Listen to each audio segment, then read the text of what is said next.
भले ही हो जाए वो विवाद, भले ही हो जाए विवाद पर वो बात बोलूँगा, भले ही हो जाए विवाद पर वो बात बोलूँगा, और सच कहता आया हूँ और सच की ही बात बोलूँगा। तो जी हाँ साथियों,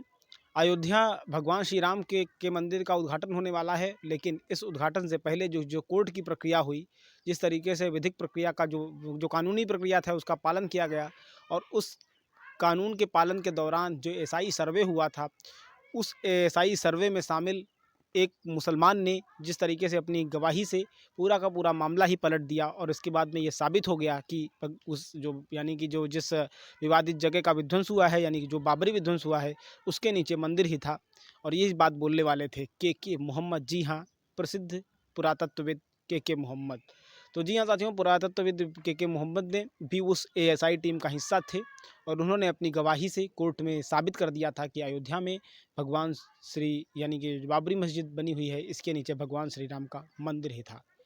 तो जी हाँ साथियों, के मोहम्मद वो शख्स थे जिनको जो है प्रोफेसर बीबी लाल के नेतृत्व में हुई खुदाई में शामिल किया गया था। इनके साथ में इरफान हबीब जैसे इतिहासकार भी थे, और भी तमाम लोग ऐसे थे जो पुरातत्वविद थे, यानी वो एएसआई का हिस्सा थे, और इसी में शामिल थे के मोहम्मद। तो जी हाँ साथियों, आज की चर्चा में जानेंगे कि के मोहम्मद ने मोहम्मद ने मतलब जो है किस तरीके से कोर्ट में साबित किया, और कैसे ये पता चला कि वास्तव में भगवान श्री राम का मंदिर ही है उस विवादित जगह के नीचे। तो जी हाँ साथियों, सबसे पहले तो आपको बता दूं कि अगर हम बात करें के मोहम्मद की, तो के मोहम्मद जो है ये केरल के रहने वाले हैं, और केरल से मतलब जो है वहाँ पर मतलब इनकी जो प्रारंभिक शिक्षा वहीं पर हुई है, और ये एक मुस्लिम समुदाय से आने वाले इतिहासकार और पुरातत्वविद हैं। और इन्होंने मतलब जो है अनेक जगहों पर, चाहे वो फतेहपुर सीकरी यानी कि आगरा का मतलब जो आगरा का किला है, यानी कि चाहे वो लाल किला हो या फतेहपुर सीकरी हो, या फिर वो बटेश्वर के मंदिर हों, या फिर वो जो दंतेवाड़ा के जंगलों के मंदिर हों, सभी जगहों पुरातत्व की जगहों पर इन्होंने खुदाई की, यानी कि वहाँ का इन्होंने सर्वे किया है, और उनको जो है कहीं न कहीं उनके उद्धारक के रूप में भूमिका निभाई हुई है। तो जी हाँ साथियों, चलिए जानते हैं आखिर किस तरीके से इन्होंने मतलब जो है इस मामले को सिद्ध किया, और कैसे इनकी जो गवाही थी वो इस पूरे के पूरे मामले को उसने एक मोड़ दे दिया, और इसके बाद में ये साबित हो गया कि वहाँ पर मंदिर ही था। तो साथियों, आपको बताऊं कि जब ये सन 1990 के दशक में जब विवाद हुआ, और इसके बाद में जब ढांचा खड़ा ही था, उसी समय पर प्रोफेसर बीबी लाल के नेतृत्व में ये जो है अपने यानी ये 86-87 का दशक था, और उसके बाद तब ये इनकी जो उम्र थी यानी कि युवावस्था में ही थे, और युवावस्था में के मोहम्मद जो है अपने यानी कि जो नेतृत्वकर्ता थे, अपने लीडर थे उनके, यानी बीबी लाल जी, उनके साथ पहुँचते हैं बाबरी। वहाँ पर उस वक्त पुलिस तैनात थी, लेकिन हालांकि इतना बड़ा मामला नहीं था जिससे कि कोई विवाद हो जाए। तो चूँकि वहाँ ताला लगा हुआ था, लेकिन इन्होंने वहाँ पर बताया कि हम जो है यहाँ का सर्वेक्षण करने आए हुए हैं, हम एएसआई की टीम का हिस्सा हैं। और इसके बाद में ये सारे लोग जो है उस विवादित परिसर के अंदर जाते हैं, तो वहाँ पर ये देखते हैं कि यहाँ पर जो है 12 पिलर ऐसे हैं जिनका जिनकी जो आयु है, या यूँ कहें कि जिनका जो डिज़ाइन है वो मंदिर का है, और वो जो है हज़ारों हज़ारों वर्ष पुराने हैं। और चूँकि बाबर का जो काल है वो लगभग 500 वर्षों का है, और इसके पहले यानी इसके भी 500-700 पहले के ये जो पिलर थे वो दिखाई दे रहे थे, और उन 12 पिलर जो थे उन्हीं के ऊपर इस विवादित ढांचे को खड़ा किया गया था। उसी के ऊपर जो है उसी को कन्वर्ट करके इसको जो है मस्जिद का रूप दे दिया गया था। तो ये चीज़ जो है ये वहाँ पर देखते हैं, और इसके बाद में ये अब मतलब जो है चले आते हैं। तत्पश्चात क्या होता है उसके बाद, मतलब ये चीज़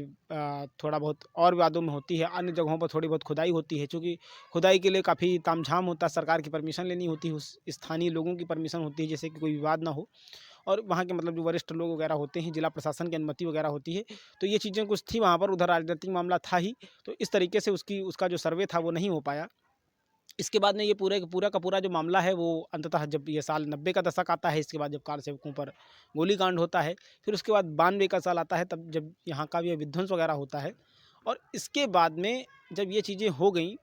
तो वहाँ पर एएसआई का सर्वे फिर से कराया गया, और यानी कि 6 दिसंबर के बाद, यानी ढांचा विध्वंस होने के बाद में जब एएसआई का सर्वे कराया गया, और उसके बाद में फिर से जब वहाँ पर खुदाई हुई, और इसके बाद में ये जो के मोहम्मद के नेतृत्व में उधर इरफान हबीब भी थे, यानी वामपंथी विचारा की चारधारा के भी जो इतिहासकार थे वो भी थे, और इधर ये भी थे। तो हालांकि जो प्रोफेसर बीबी लाल हैं इनके ऊपर दक्षिणपंथी होने के भी आरोप लगे हैं, लेकिन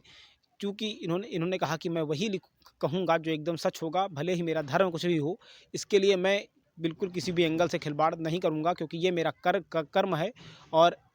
अगर मैं अपने अपने धर्म पे सही हूँ, तो मुझे मेरा धर्म ये कहता है कि तुम सिर्फ़ और सिर्फ़ निष्पक्षता की बात करो, वास्तविकता की बात करो, जो कि वास्तव में तुम्हें दिखाई दे रहा है। और इसके बाद में मतलब इन्होंने क्या ये बताते हैं कि इन्होंने खुदाई शुरू की, और इनके साथ जो तमाम टीम के लोग थे, उन्होंने भी खुदाई शुरू की। वहाँ से फिर मूर्तियाँ निकलने लगीं।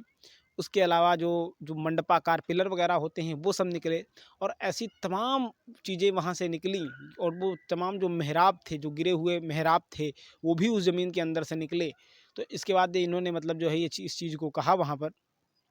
मतलब संरक्षण किया। और उन चीज़ों को मतलब इन्होंने मतलब जो है जो पुरानी जो चीज़ें होती हैं, पुरातत्व के अवशेष की जो चीज़ें होती हैं, उसमें इन्होंने, इनकी पूरी टीम ने इनको शामिल किया।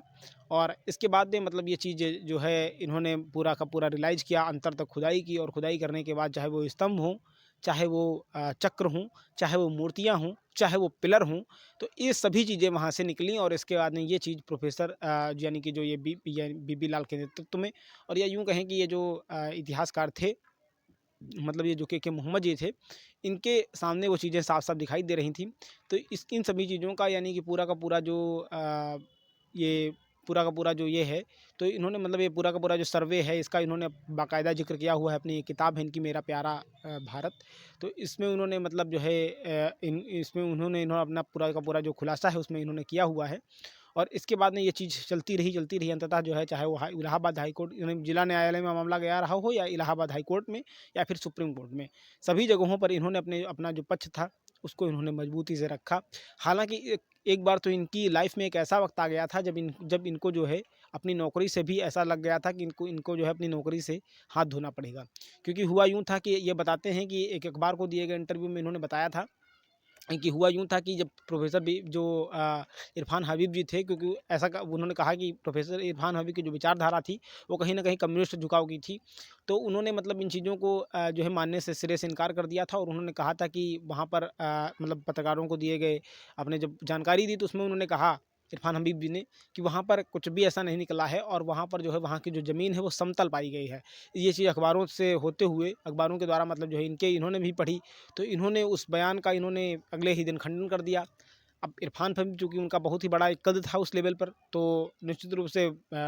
उस दौर में ये बताते हैं कि उनकी सरकार में चलती भी थी। तो ये चीज़ें कहीं न कहीं असर कर रही थी, लेकिन इन्होंने सच पर अडिग रहते हुए, तो मीडिया के जो उसमें जो चाहे दैनिक जागरण हो या अलग-अलग तमाम जो अखबार थे, उनको उनको इन्होंने बाइट देते हुए बताया कि नहीं, वहाँ पर मंदिर के अवशेष मिले हुए हैं, और वहाँ पर मूर्तियाँ, पिलर, स्तंभ, और या मंदिर के अंतर्गत जो मिलने वाली तमाम ऐसी, यानी वो जो आकृतियाँ होती हैं, मंदिर की जो डिज़ाइन्स होती हैं, वो सभी चीज़ें हमें मिली हुई हैं, चक्र मिले हुए हैं, और जो अस्त्र वगैरह होते हैं, वो भी हमें मिले हुए हैं, टूट खंडित मूर्तियों के अवशेष भी मिले हुए हैं। तो इन्होंने कहा, क्योंकि इस्लामिक परंपरा के अनुसार और मस्जिद जहाँ बनती है, वहाँ पर किसी भी तरीके का कोई भी मूर्ति नहीं होती है, और वहाँ पर इस तरीके का ऐसा कुछ भी नहीं होता है जिससे कि वो मतलब वहाँ पर मूर्ति पूजा लगे, या वो मतलब जो है जो मस्जिद की जो शैली है बनाने की, उसके खिलाफ हो। तो कुल मिलाकर के उन्होंने मतलब इस चीज़ का खंडन कर दिया। और इसके बाद जब इस मामले का खंडन हो गया कहीं न कहीं, अब चूँकि उन्होंने कहा कि जब ये खंडन हो गया, तो उनको ये लगा कि कहीं न कहीं कि मतलब हमने सच बोल दिया है, तो कुछ गड़बड़ ना हो जाए, और अंततः हुआ भी। इसके बाद में एक टीम केरल में गई हुई थी, और उसमें कोई इलाहाबाद यूनिवर्सिटी के प्रोफ़ेसर त्रिपाठी जी भी थे। उन्होंने इनको अलग बुला करके पूछा कि तुमने मीडिया में ऐसे बयान क्यों दे दिया, और ये तो मतलब ये बयान जो है, उनके बयान का खंडन हो गया है इरफ़ान हबीब साहब के। तो इन्होंने कहा कि मैंने वही बोला है जो सच है, और उन्होंने कहा कि इसमें तुमको हम बताएँगे आगे, मतलब तुमको इसका बड़ा परिणाम भुगतना होगा, ऐसा कोई त्रिपाठी जी जो प्रोफ़ेसर थे, उन्होंने इनसे ऐसा कहा। अब इसके बाद में जब उन्होंने इनसे ऐसा कहा, तो इन्होंने उनको कहा कि भले ही, पहले तो इनको डर लगा, फिर उसके बाद इन्होंने अडिग होकर कहा कि भले ही मेरी नौकरी जाती है तो चली जाए, लेकिन मैंने जो देखा है, मैंने जो सामने है, मैं बिल्कुल वही लिखूँगा और वही बोलूँगा। भले ही मेरी कौम कुछ भी हो, मेरी जाति कुछ भी हो, उससे मुझे कोई लेना-देना नहीं है। मैं स्पष्टवादी हूँ, और एकदम सच्चे शब्दों में जो मैंने देखा है, उसे ही मैं बताऊँगा। अब इसके बाद में चूँकि इरफ़ान हबीब का बड़ा कद था, उन्होंने कहा कि जो त्रिपाठी जी थे, उन्होंने कह दिया कि अब आपको इसका जो बड़ा परिणाम है देखने को मिलेगा। हालाँकि चूँकि प्रोफ़ेसर बीबी लाल का भी कद बड़ा था, और इसके बाद में जब प्रोफ़ेसर बीबी लाल का जो असर था, उनकी वजह से ही इनकी नौकरी रुक गई। और इसके बाद में हुआ यूँ है कि इरफान हबीब जी एक बार और इंटरव्यू देते हैं, तो उन्होंने कहा कि ये उस टीम का हिस्सा ही नहीं थे। इसके बाद में ये लेटर बाकायदा मतलब वो जो है वहाँ पे इरफान हबीब को लेटर लिखते हैं, और वो लेटर फिर यहाँ आता है और वो सरकार के पास जाता है, जिसमें ये साफ़ कर देते हैं, ये साफ़ हो जाता है कि नहीं, वो मानते हैं बीबी लाल जी नहीं, ये जो थे ये हिस्सा थे इस पूरी की पूरी टीम का। तो इसके बाद में मतलब ये चीज़ें चलती रहती हैं। और इस तरीके से इलाहाबाद हाई कोर्ट में भी मामला आ जाता है। इलाहाबाद हाई कोर्ट में भी वो लोग मामले को मतलब जो है, जो दूसरा पक्ष था वो मानने से इनकार कर देता है। तो के मोहम्मद जी कहते हैं कि मतलब जो है इन इन लोगों ने इलाहाबाद हाई कोर्ट को भी गुमराह कर दिया, और इन्होंने मतलब वहाँ पर भी झूठ बोलने की कोशिश की, और ये इन्होंने वहाँ पर भी इस पूरे के पूरे मामले को मानने से इनकार कर दिया कि वहाँ पर जो है नीचे हमें कुछ मिला हुआ है, बल्कि इन्होंने सीधे बता दिया कि ज़मीन समतल है, जबकि सारे के सारे प्रमाण मौजूद थे। वो सारे पिलर्स, वो सारी टूटी हुई मूर्तियाँ, वो सारा का सारा जो कुछ भी मंदिर में होता है, वो सब कुछ जो है, वो मेहराब वगैरह मतलब जो मंदिर के डिज़ाइन से बनाए जाते हैं, त्रिशूल वगैरह, वो जो निशान वगैरह जितने भी अस्त्र शस्त्र होते हैं, वो सभी चीज़ें हमें मिली हुई हैं नीचे से।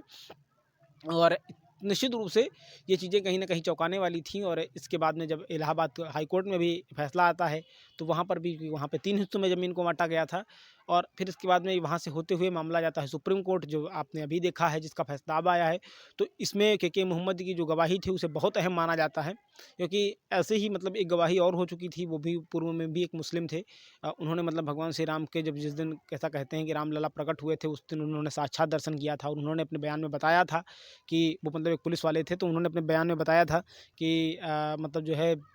मैंने ये अनुभव किया है कि अचानक से मेरे सामने एक बाल कृष्ण का मतलब जो बाल अवस्था में एक बालक बड़े दिव्य मूर्ति के साथ पैदा हुआ है, और वो जो है मुझसे बात कर रहा है। अचानक से तभी मेरी आँख खुलती है, और मैं देखता हूँ कि मस्जिद में मतलब जो है वहाँ पे अंदर जो है तमाम लोग घुसे हुए हैं, और वो लगातार जो है वो बनाने की कोशिश, मतलब अंदर जो है भगवान श्री राम का प्राकट्य हो चुका है। तो ये बयान दिया हुआ था, लेकिन चूँकि ये एक व्यक्ति के मुँह से दिया हुआ बयान था, तो इस लिहाज से कहीं न कहीं चूँकि इसका कोई ठोस साक्ष्य तो हो नहीं सकता था, लिहाजा इसे इतना गंभीरता से नहीं लिया गया। लेकिन जो मोहम्मद ने जिस तरीके से एएसआई के सर्वे में, आर्कियोलॉजिकल सर्वे ऑफ इंडिया के की टीम के जो सदस्य थे, उन्होंने जब इस पूरे के पूरे अपने बयान में मतलब उन्होंने पूरे के पूरे साक्ष्य प्रस्तुत किए, और उन्होंने मतलब ये दिखाया कि नहीं, वाक़ई में वहाँ पर उसके नीचे, यानी वो जो विवादित ढाँचा है, उसके नीचे सिर्फ़ और सिर्फ़ मंदिर ही था, उसके नीचे वहाँ पर कुछ भी नहीं। तो अंततः सुप्रीम कोर्ट को भी ये बात माननी पड़ती है। और उधर वो साक्ष्य तो थे ही, और इधर अन्य जो तमाम लोग थे, वो उधर चाहे वो राम भद्राचार्य जी हों, उन्होंने भी मतलब जब वैदिक साक्ष्य की बात हुई, तो उन्होंने भी इसे दिखा दिया। वैदिक साक्ष्य में मतलब जो वेदों में जिस तरीके से वर्णन आया हुआ है, जो लगभग आज से 5-7 हज़ार साल पहले लिखे गए हैं, क्योंकि अभी बाबर का जो काल है वो लगभग 500 साल पहले का ही है, और उसके पहले अगर का कुछ प्रमाण होता है, निश्चित रूप से ये बात होती है कि अगर उस दौरान के ग्रंथों में वहाँ पर कुछ है, तो स्वाभाविक बात है, ऐसा मान लिया जाता है कि वहाँ पर वाक़ई में कुछ ना कुछ वो इमारत वहाँ पर पहले से रही होगी। तो इस तरीके से वो मतलब ये पूरा का पूरा मामला सुप्रीम कोर्ट में चलता है, और अंततः मोहम्मद जो है वो अपना जो उनका बयान था, यानी अपना जो उनका मुद्दा था, उसको बताने में, अपनी जो बात थी उसको सिद्ध करने में सफल हो जाते हैं। और अंततः नवंबर 2019 में सुप्रीम कोर्ट अपना फैसला देता है, और उस फैसले के एवज में आज जो है मतलब 5 अगस्त साल 2020 को प्रधानमंत्री नरेंद्र मोदी भगवान श्री राम के भव्य मंदिर की आधारशिला रखते हैं, और आज जो है वो मंदिर बनकर तैयार हो रहा है। और वो मंदिर अपने पूरे के पूरे शौर्य के साथ, मतलब पूरे के पूरे गर्व के साथ, वो तमाम राम भक्तों को गौरवान्वित करेगा, और उसकी गर्व जो गाथा है वो दुनिया को सुनाई जाएगी। तो जी हाँ साथियों, ये थे हमारे मतलब जो प्रोफेसर, यानी कि प्रोफेसर, या यूँ कहें कि आर्कियोलॉजिस्ट या पुरातत्ववेत्ता के मोहम्मद जी, जिन्होंने सच्चाई को सामने रखा, और उन्होंने इस पूरे के पूरे मामले को जो है एकदम स्पष्ट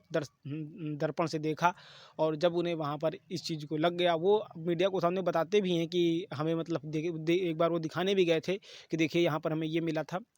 उसमें शायद वो मतलब जो है आज तक वाले गए हुए थे, तो वहाँ पर उन्होंने मतलब उनको दिखाया भी था कि ये देखिए यहाँ पर ये स्तंभ निकला हुआ है, ये मूर्ति निकली हुई है, ये कंगन निकला हुआ है। मतलब जो भी चीज़ें मंदिर में होती हैं, मंदिर का जो स्वास्तिक वगैरह के जो निशान होते हैं, और धर्म से जुड़ी हुई, यानी कि सनातनी परंपरा, यानी धर्म से जुड़ी हुई जितनी भी चीज़ें होती हैं, चक्र वगैरह वगैरह वगैरह, जो भी चीज़ें होती हैं, वो सभी उन्होंने मतलब वहाँ पर दिखाई कि देखिए यहाँ पर ये चीज़ें हमें जो है मिली हुई हैं। और इसके बाद में मैं कैसे कह सकता हूँ कि आखिर वहाँ पर जो है वहाँ पर मंदिर के अलावा कुछ और था। तो उन्होंने मतलब अपने सर्वे से, अपनी जाँच से ये साबित कर दिया कि नहीं, वहाँ पर पहले मंदिर ही था। और अंततः ये बात सुप्रीम कोर्ट को भी माननी पड़ी और सुप्रीम कोर्ट ने शायद यही वजह है कि अपना जो फैसला था वो राम मंदिर के पक्ष में सुनाया और आर्कियोलॉजिकल सर्वे की टीम को मतलब उसका जो पूरा का पूरा सर्वे था वो उन्हें वास्तविक साक्ष्य माना गया और अंततः फैसला मंदिर के पक्ष में आया।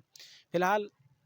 लगभग 500 वर्षों की लड़ाई के बाद, कठिन या यूँ कहें कि राम भक्तों की कठिन तपस्या के बाद अब भगवान श्री राम के भव्य मंदिर का निर्माण हो चुका है। और अब जब मोदी जी इसका उद्घाटन करेंगे तो निश्चित रूप से ये तमाम सनातनियों के लिए गर्व की बात होगी, गौरव का क्षण होगा और ये अद्भुत होगा, अलौकिक होगा और इस पर जो है तमाम राम भक्त अब गर्व कर सकेंगे। तो साथियों, आज के लिए रखते हैं इतना ही, मिलते हैं फिर किसी अगले टॉपिक पर, तब तक के लिए हमें दीजिए इजाज़त। आप सभी ने इतनी देर तक देखा, इसके लिए आप सभी का बहुत बहुत धन्यवाद। Thank you very much. जय हिंद, वंदे मातरम।